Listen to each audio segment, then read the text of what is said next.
Doctor Giriraj Singh, रसायन विज्ञान प्रवक्ता। आज के इस वीडियो में हेलो एल्केन के गुणों का वर्णन करेंगे।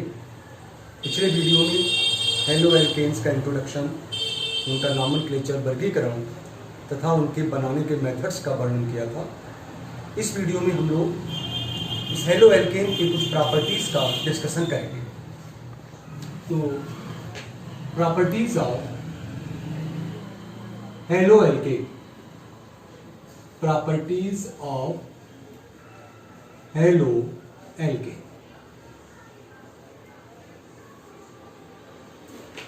सबसे पहला फर्स्ट प्रॉपर्टीज है हमारी, ये रासायनिक गुणों का वर्णन करेंगे।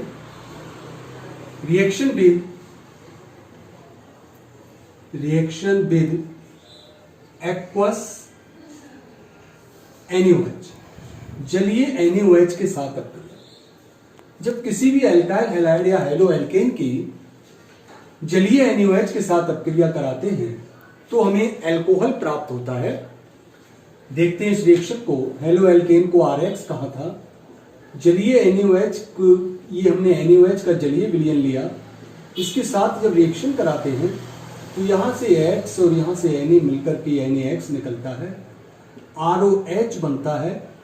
इस ROH को अल्कोहल कहते हैं, NaX को सोडियम हैलाइड कहते हैं और हमें इस प्रकार अल्कोहल प्राप्त होता है। उदाहरण के लिए हम समझ सकते हैं, जैसे उदाहरण लिया हमने CH3CH2Br, जो कि हमारा एथिल ब्रोमाइड है। इस एथिल ब्रोमाइड की क्रिया NaOH से कराई, ये जलीय विलयन लिया है इसका, इसके साथ अपक्रिया कराई, इसका Br और ये Na मिलकर NaBr बनाएंगे। ये CH3CH2OH बनेगा, OH ethyl alcohol plus NaBr बनेगा, इसको हमने एथिल अल्कोहल कहा, और ये सोडियम ब्रोमाइड बनता है। इस प्रकार यह एथिल ब्रोमाइड के स्थान पर कोई भी हेलो एल्केन हो सकता है। उसकी जब NaOH से क्रिया कराते हैं तो हमें संगत अल्कोहल प्राप्त होता है। तो इस विधि से आप एल्काइल हैलाइड से अल्कोहल बना सकते हैं। दूसरा है reaction with sodium alkoxide, sodium alkoxide के साथ जब हम किसी भी हेलो एल्केन की क्रिया, ये हमने हेलो एल्केन लिया और सोडियम एल्कोक्साइड को हम रिवर्स करके लिखेंगे NaOR। RONA को सोडियम एल्कोक्साइड कहते हैं। इसकी क्रिया जब कराते हैं तो इसका Na और इसका X मिलकर के NaX निकलता है और ROR दोनों जुड़ जाते हैं। इस ROR को ईथर कहते हैं और ये NaX सोडियम हैलाइड निकल जाता है। इस प्रकार इस अपक्रिया से हम ईथर बना सकते हैं। जैसे हमने लिया उदाहरण C2H5Br, एथिल ब्रोमाइड लिया और इसकी क्रिया हमने सोडियम इथॉक्साइड से करा दी, C2H5ONA, ये हमारा सोडियम इथॉक्साइड है, अल्कोहल का सोडियम लवण है। तो यहां से हमने NaBr को निकाला और हमको मिलेगा C2H5O C2H5 plus NaBr eliminate हो जाता है। ये हमारा डाईइथाइल ईथर बनता है। इस अपक्रिया को विलियमसन, एक वैज्ञानिक हुए हैं, इस अपक्रिया को विलियमसन संश्लेषण या सिंथेसिस कहते हैं। तो इस प्रकार हेलो एल्केन से हम ईथर को इस अपक्रिया के द्वारा बना सकते हैं। तीसरा प्रॉपर्टीज है, हम मोनोकार्बोक्सिलिक अम्ल के सिल्वर लवण से जब क्रिया कराएंगे हेलो एल्केन की, तो reaction with silver salt of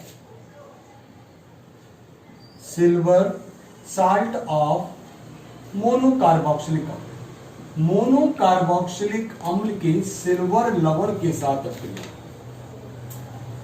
monocarboxylic अम्ल का जब हम सिल्वर लवण लेते हैं यानी कि RCOOAG, ये सिल्वर कार्बोक्सिलेट है।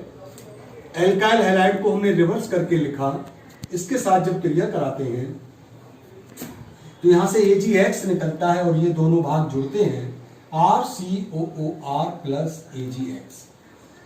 इस RCOR को एस्टर कहते हैं। इस प्रकार सिल्वर मोनोसिल्वर कार्बोक्सिलेट या कार्बोक्सिलिक अम्ल के सिल्वर लवण की हेलो एल्केन के साथ अपक्रिया कराने पर एस्टर बनता है।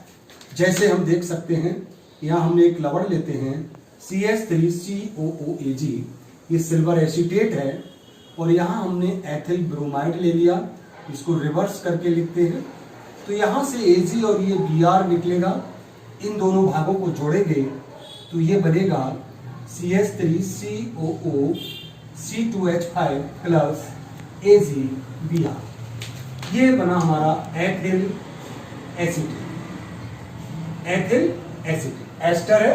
इस प्रकार हम इससे एस्टर भी बना सकते हैं। नंबर 4 है reaction with KCl, reaction with potassium cyanide. जब हेलो एल्केन की क्रिया पोटेशियम साइनाइड के साथ की जाती है तो हमको एल्काइल साइनाइड बनता है। इसका एल्कोहलिक विलयन यूज करते हैं, RH एल्काइल हैलाइड है। इस KCl का एल्कोहलिक विलयन यूज किया तो यहां से हमको KX निकलता है और RCN बनता है पोटेशियम हैलाइड, निकल गया। इसको हम एल्काइल साइनाइड कहते हैं। एल्काइल साइनाइड बनता है। जैसे अगर हमने C2H5Br लिया, KCl से इसकी क्रिया कराई, एल्कोहलिक गर्म कर दिया,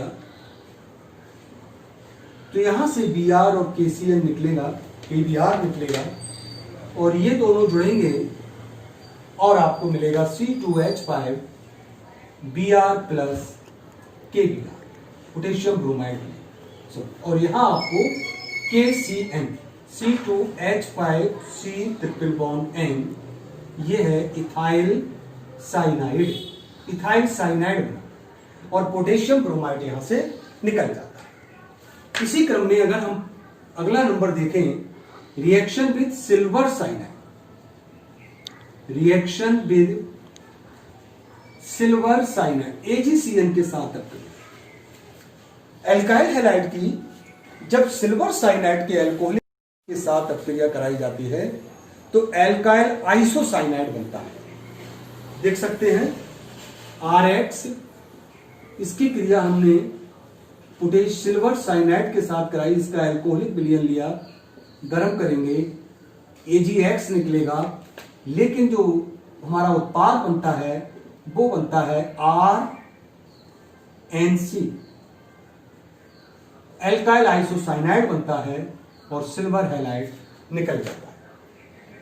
जैसे C2H5Br सिल्वर साइनाइड से रिएक्शन कराया, एल्कोहलिक विलयन लिया, तो यहां हमको C2H5N डबल बॉन्ड एक उपसे संयोजक बंध बनता है और AgBr निकल जाएगा। इसको मिथाइल आइसोसाइनाइड कहते हैं।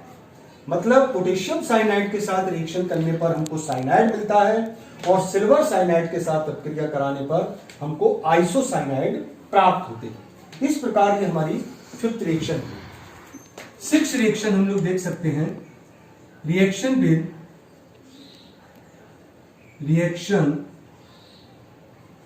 With ammonia. अमोनिया के साथ जब हम एल्काइल हैलाइड की अमोनिया उच्च दाब और ताप पर अमोनिया के साथ अपक्रिया कराते हैं तो इसके हमको प्राथमिक, द्वितीयक, तृतीयक और चतुर्थ अमोनियम डेरिवेटिव प्राप्त होते हैं। किंतु अगर हमने इसको जैसे समझ सकते हैं, अगर हमने C2H5Br एल्काइल हैलाइड लिया, अमोनिया से क्रिया कराई, H अमोनिया का सूत्र NH3 होता है, एक H अलग कर लिया, ये रिएक्शन उच्च दाब पर कराते हैं 100 डिग्री सेंटीग्रेड का ताप रहता है, तो HBr यहां से निकलता है और एक उत्पाद बनता है C2H5NH2 इंटू HBr।